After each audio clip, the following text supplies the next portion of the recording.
नमस्कार, आप देख रहे हैं आरजे रमझाझर न्यूज छत्तीसगढ़ और मैं हूं पुखराज सिंह। सड़क पर उतरा मुस्लिम समाज। देर रात सुनवाई के बाद 5 युवकों को मिली जमानत। जी हां, आपको बताएं कि किस प्रकार से बिलासपुर से मामला निकलकर सामने आ रहा है, जहां पर ईद मिलादुल नबी पर फिलिस्तीन के झंडे का विवाद सामने आया है। आपको बताएं कि ईद मिलादुल नबी पर फिलिस्तीन का झंडा विवाद मामले में गिरफ्तार 5 आरोपियों को जमानत दे दी गई है।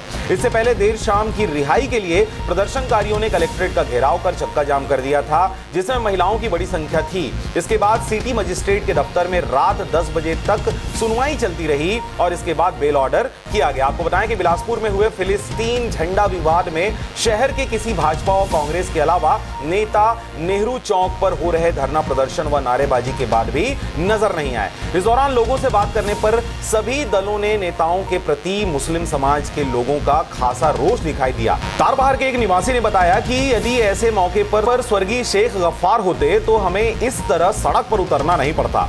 तारबहार के मसीहा रहे शेख गफ्फार को लोगों ने नम आंखों से याद करते हुए कहा कि आज उनकी कमी सच में खल रही है कि हमारे मोहल्ले में हमारे घर के बच्चे के साथ यह घटना हो रहा है और बड़े समाज सेवी बन बैठे कांग्रेसी व भाजपा के नेता हमारी सुध तक लेने का उनके पास फुर्सत नहीं है। अधिवक्ता सामाजिक कार्यकर्ता प्रियंका शुक्ला ने युवकों की जमानत के लिए पैरवी की। उन्होंने बताया कि मंगलवार शाम को 25,000 रुपए के मुचलके पर जमानत दी गई थी, पर सिटी मजिस्ट्रेट ने प्रत्येक आरोपी के लिए अलग अलग 25,000 रुपए का बॉन्ड भरने का आदेश दिया।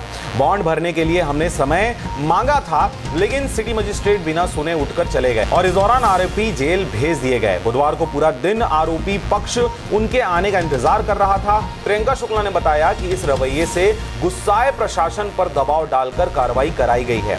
असल में वहां कोई झंडा फहराया ही नहीं गया था, बल्कि तोरण के झंडे में प्रतिकृति का इस्तेमाल किया गया था। उन्होंने कहा कि धर्म विशेष को निशाना बनाकर शहर में विवाद की स्थिति पैदा की जा रही है। प्रशासन और जनप्रतिनिधियों से शहर का माहौल खराब करने वालों के खिलाफ उन्होंने सख्त कदम उठाने की अपील भी की है। फिलहाल इस वीडियो में इतना ही है। आप देख रहे थे आरजे रमझाझर न्यूज छत्तीसगढ़। मैं था पुखराज सिंह।